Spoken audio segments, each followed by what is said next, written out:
नमस्कार दोस्तों, कैसे हैं आप सभी लोग। संभवतः अच्छे होंगे। चलिए, समाजशास्त्र की श्रृंखला की कड़ी में मैरिज विवाह का जो तीसरा पार्ट है आज आपके समक्ष प्रस्तुत किया जा रहा है। तीसरे पार्ट के रूप में महत्वपूर्ण क्वेश्चन हैं। 2 पार्ट आपको पहले वीडियो के रूप में प्राप्त हो चुके हैं। आगे का जो लास्ट पार्ट है, चलिए देखते हैं इसमें से कौन कौन से क्वेश्चन निकल के आ रहे हैं। बस शुरुआत करने से पहले आप लोगों से इतना ही निवेदन है कि आप वीडियो को प्रायः आप लाइक करें, कमेंट करें और सब्सक्राइब करें।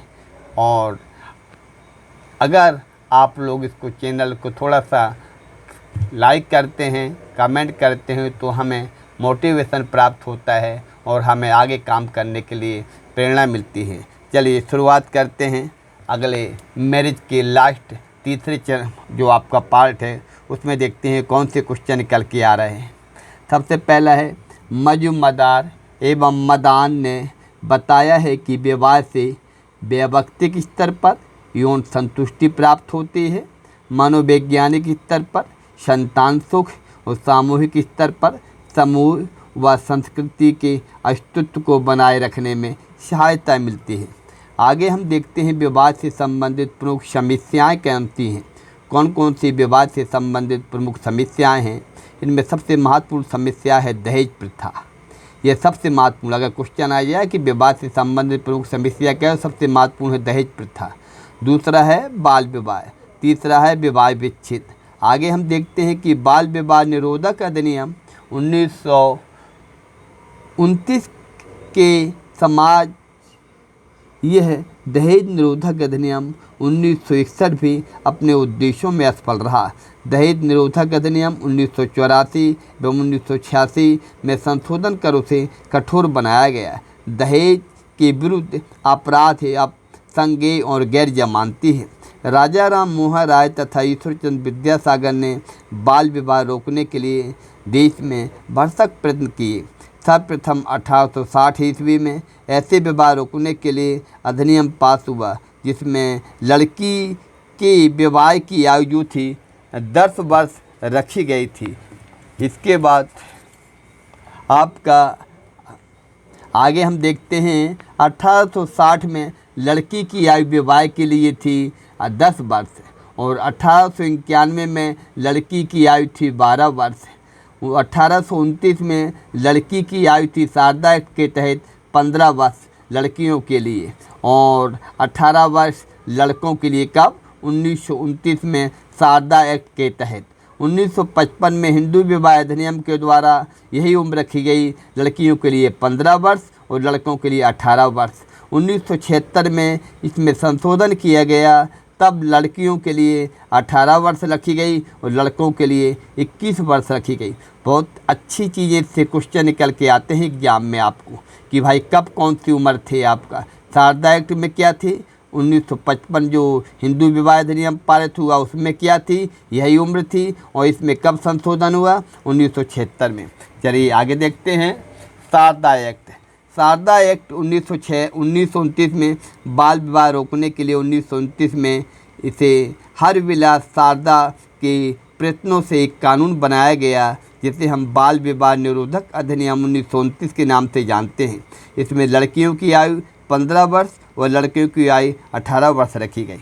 हिंदू विवाह अधिनियम 1955 के द्वारा भी यही आयु सीमा रखी गई, परंतु एक अधिनियम 1976 में पारित किया गया। इसमें आयु सीमा बढ़ाकर लड़कों के लिए आपका 21 वर्ष और लड़कियों के लिए 18 वर्ष कर दी गई। आगे हम देखते हैं कि विधवाओं के लिए ईश्वरचंद्र विद्यासागर ने अथक प्रयासों के फलस्वरूप 1856 ईस्वी में हिंदू विधवा विवाह अधिनियम पारित किया गया। इसके बाद आगे हम देखते हैं कि सन 1955 में हिंदू विवाह अधिनियम पारित किया गया जिसमें अंतर्जातीय विवाहों को मान्यता प्रदान की गई। अब हम थोड़ा सा देखते हैं कि हिंदू विवाह तो हमने बहुत पढ़े, आदिवासी विवाह पढ़े, हम पढ़ रहे हैं मुस्लिम विवाह।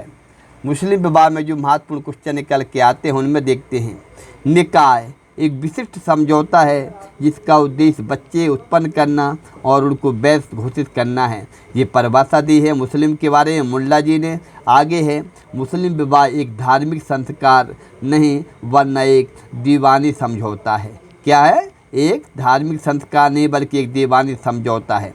के.एम. कपाड़िया लिखते हैं कि इस्लाम में विवाह एक अनुबंध है, कॉन्ट्रैक्ट है। क्या है? इस्लाम में विवाह का एक अनुबंध है, कॉन्ट्रैक्ट है, जिसमें दो साथियों के हस्ताक्षर होते हैं। इस अनुबंध का प्रतिफल मेहर अर्थात वधू को भेंट की जाती है। मुस्लिम विवाह से संबंधित कुछ अवधारणाएं भी प्रतिपादित हैं। चलिए देखते हैं कौन कौन सी अवधारणाएं निकल के आ रही हैं।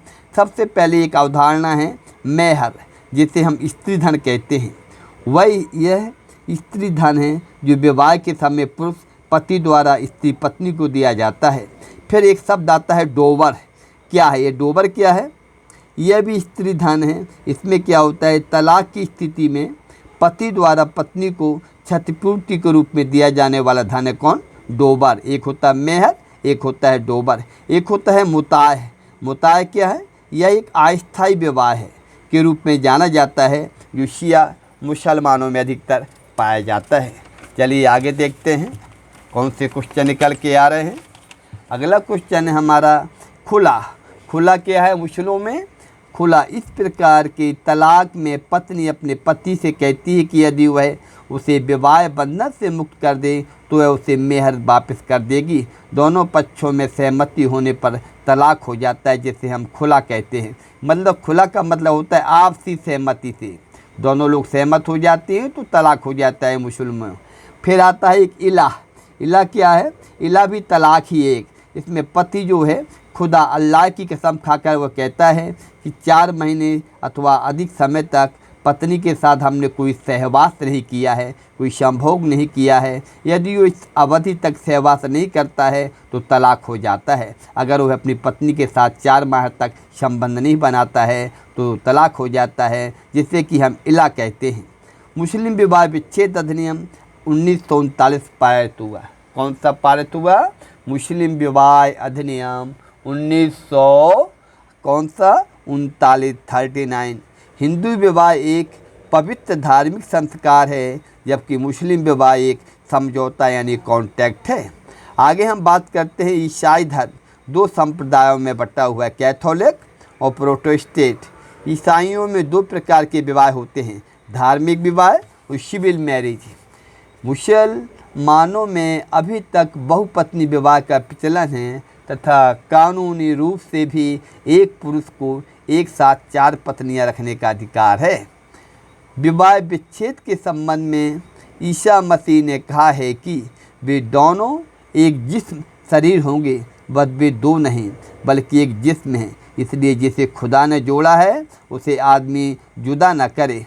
जनजातियों में विवाह कौन कौन से होते हैं? जनजातियों में विवाह होते हैं परिवीक्षा विवाह, हरण विवाह, परीक्षा विवाह, क्रय विवाह, सेवा विवाह, विनिमय विवाह, सहमति या सह पृथक विवाह, हठ विवाह। मैकलेन का मत है कि उच्च विकासीय क्रम में विवाह का सर्वप्रथम तरीका हरण विवाह ही था। परिवीक्षा विवाह। परिवीक्षा विवाह में क्या होता है? पुरुष के शौर्य की परीक्षा ली जाती है। गुजरात के भीलों में शौर्य की परीक्षा हेतु होली के अवसर पर एक त्यौहार खेला जाता है। गुजरात के भीलों में गोल गधेड़ो। क्या होता है? गोल गधेड़ो नामक एक उत्सव का आयोजित किया जाता है। इसमें क्या होता है? इवांस प्रिचार्ड ने 241 जनजातियों का अध्ययन किया था, जिसमें 30 जनजातियों में सेवा विवाह प्रचलित था। सेवा विवाह में वधू मूल्य चुकाया जाता है। आगे हम देखते हैं ऑबहाउस, हिलर, गिन्सबर्ग ने 434 जनजातियों का अध्ययन किया, जिसमें से 303 में वधू मूल्य प्रचलित था। आगे हम देखते हैं कि आपका जी.डी. मैन ने हिंदू लॉ एंड कस्टम में मालाबार के नायरों में प्रचलित संयुक्त परिवार, जिसे थारवाड़ कहते हैं, को इस व्यवस्था का पूर्ण उदाहरण बताया। यह केरल में पाई जाती है। टोडा लोगों में भी जब भी स्त्री गर्भवती होती है तो भाइयों में से कोई भी उसे 5वें महीने में एक तीर व धनुष भेंट करता है। यह परसुत्पिमी नाम से जानी जाती है। भेंट करने वाले भाई संतान का सामाजिक पिता माना जाता है। भारत में शगोत्र विवाह, जो कि एक प्रकार का अंतर विवाह है, 1948 में मान्यता प्रदान की गई। असम के नागांव में खेल बही विवाह पाया जाता है। मार सत्तात्मक गारो जनजाति में दामाद अपनी विधवा सास के साथ विवाह कर लेता है। मार सत्तात्मक परिवारों में, जो कि गारो जनजाति है, आदिवासी है, उसमें दामाद क्या होता है, अपनी विधवा सास के साथ विवाह कर लेता है। गौंड लोगों में दादा व पोती का विवाह भी हो जाता है। लाखेर जनजाति और शेमा नागांव में एक पुत्र अपनी सगी माँ को छोड़कर अपने पिता की अन्य विधवाओं से शादी कर सकता है। किस जनजाति में? लाखेर जनजाति में। आगे हम देखते हैं कि इवांस प्रिचार्ड ने अफ्रीका की न्यूर जनजाति में प्रेत विवाह का उल्लेख किया है। किसका? प्रेत विवाह का उल्लेख किया है। किसने? इवांस प्रिचार्ड ने। आगे हम देखते हैं लामानाई गौड़ लमसेना नागा में पाई जाती है सेवा विवाह। आगे हम देखते हैं एक विवाह टोडा में पाया जाता है। युग्म विवाह ओरेगांव और हो में। बहुविवाह बहुपति पाया जाता है। जौनसार बाबर टोडा नायर कादर वेड्डा। और बहुपत्नी बैगा नागा और निषाद गौड़ लुसाई हो खत थारू। समूह विवाह भील कमार गौड़ नागा में। हिंदू विवाह स्वर्ग में तय होते हैं। यह कोटेशन किसका है? प्रोफेसर बी रमन का। प्रोफेसर बी रमन कहते हैं कि हिंदू विवाह स्वर्ग में तय होते हैं। हिंदू विवाह एक धार्मिक संस्कार है। किसने कहा है? PN प्रभु ने।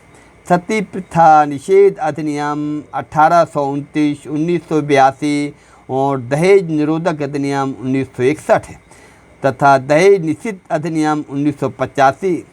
हिंदू उत्तराधिकार नियम 1956।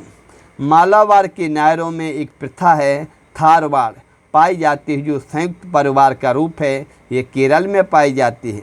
मालाबार के नायरों में संयुक्त परिवार की प्रथा पाई जाती है, जिसे हम थारवाड़ कहते हैं। चलिए दोस्तों, कल हम आपसे बात करेंगे परिवार यानी फैमिली के बारे में विस्तार से बात करेंगे। आज हमने आपको विवाह का, मैरिज का अंतिम पार्ट था तीसरा, वो आपके सामने प्रस्तुत किया। 2 पार्ट आपके इसके पहले वीडियो के रूप में पार्ट 1 पार्ट 2 आप लोगों के पास आ चुके हैं। तीसरा पार्ट आज आपके सामने प्रस्तुत किया जा रहा है। इन तीनों पार्टों को अगर हम विवाह के रूप में पढ़ेंगे ढंग से, तो हमें नहीं लगता है कि विवाह से एक क्वेश्चन भी आपका बाहर चला जाएगा। बस इसमें करना क्या है, आप थोड़ा सा इसको आवाज़ को धीमी करके अगर अपने ही शब्दों में इसको नोट्स के रूप में बना लें, तो समझिए कि एक आपके पास एक हार्ड कॉपी हो जाएगी। मोबाइल में कभी भी डिस्टर्बेंस हो सकता है। हार्ड कॉपी आप कभी भी 1-2 घंटा पलटाते गाएंगे तो पूरे के पूरे आपके VIP नोट्स बन जाएंगे। जैसे ही आप नोट्स बनाए, उसमें लास्ट में 2-3 पेज करीब छोड़ दें। 2-3 पेज छोड़ने से कोई आपको अच्छी चीज़ मिल जाती है तो उसको हम ऐड कर सकते हैं। ये सारी चीज़ें आपको करते हुए चलना है, नोट्स बनाते हुए चलना है, और वीडियो को आप कायदे से देखें, सुने, समझें। इसके बाद उसको अपने शब्दों में लिखें और 2-3 पेज उसमें छोड़ दें। जो नई चीज़ मिलती है उसको ऐड कर देंगे।